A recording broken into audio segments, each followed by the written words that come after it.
지난 2022년 하반기부터 시작된 금융시장의 하락장으로 수많은 개미 투자자들이 시장을 떠났고 단기간에 벼락거지가 된 사람들이 늘었습니다. 자본주의가 붕괴되지 않는 한 지수나 우량한 기업에 장기 투자를 하면 무조건 이기는 게임을 하게 된다는 사실에 그 어떤 전문가도 반박을 하지 못할 겁니다. 하지만 아이러니하게도 장기 투자를 성공하는 사람들은 아주 극소수죠. 이유는 1년에 한 번 오는 깊은 조정장이나 수년에 한 번 찾아오는 폭락장의 공포를 버틸 만큼 멘탈이 강한 사람은 드물기 때문입니다. 그럼 해답은 무엇일까요? 바로 작은 금액으로 손실을 해지하며 폭락의 가능성이 높아졌을 때 손실에 대한 방어를 통해 안정적으로 복리 수익률을 누리는 겁니다. 그 방법은 지금부터 제가 직접 알려드리겠습니다. 우리가 주식을 투자할 때 가장 두려워하는 부분은 갑작스런 주가 폭락으로 인한 큰 손실일 겁니다. 그렇기 때문에 우리가 투자하는 파생 상품은 현물 거래 시 시세 변동에 따른 손실을 줄이기 위해 만들어졌으며 지금 이 순간에도 수많은 투자자들이 파생 상품을 활용해 투자의 위험을 피하고 있습니다. 이러한 파생 상품은 선물과 옵션 두 가지로 나누어집니다. 그중 우리는 선물의 손익 구조와 투자 금액을 알아보고 현물을 거래할 때 선물을 어떻게 활용하는지 알아보겠습니다.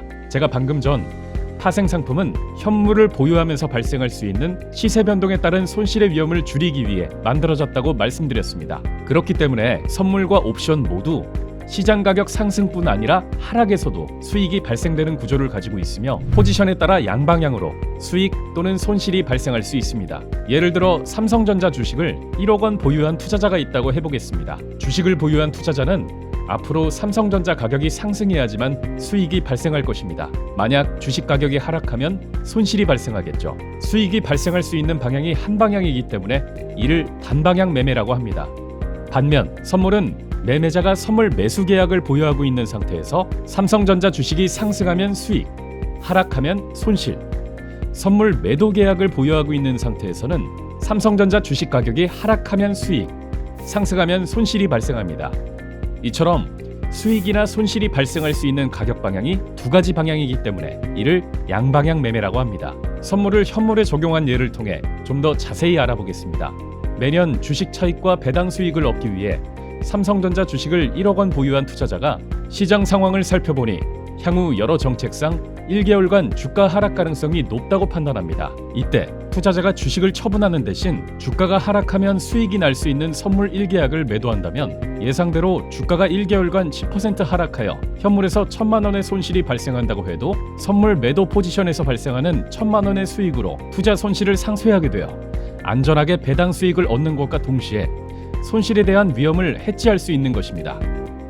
이후 주가가 오를 것이라고 생각한다면 선물 매도 포지션을 매수 청산하여 계약을 조기 종료할 수 있겠죠.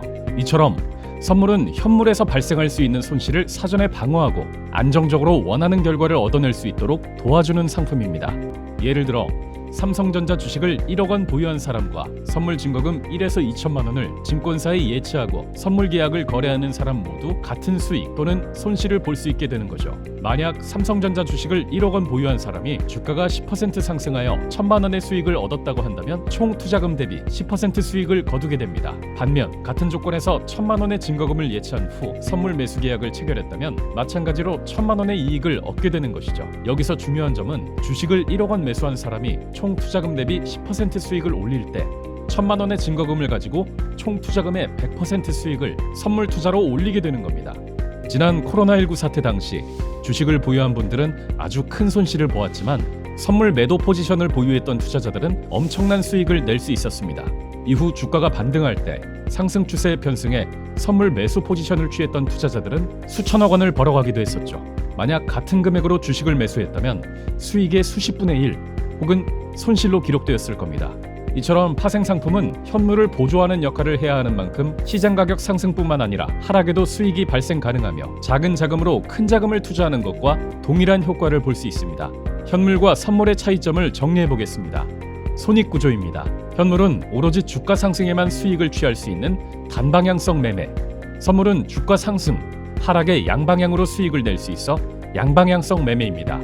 다음은 투자 금액입니다. 주식은 주식 매수를 위한 100% 금액이 필요한 반면 선물은 그중 10에서 20% 정도만 증권에서 예치하면 현물과 동일한 수익 효과를 볼 수 있는 거래가 가능합니다. 이처럼 선물은 투자금의 일부를 활용해 현물에 대한 손실을 사전에 미리 방지하고 원하는 이익을 얻을 수 있게 도와주는 해지 상품입니다.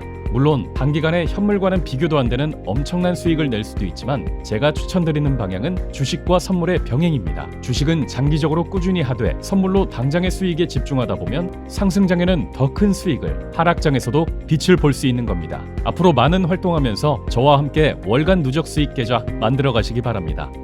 리딩은 매일 계속됩니다.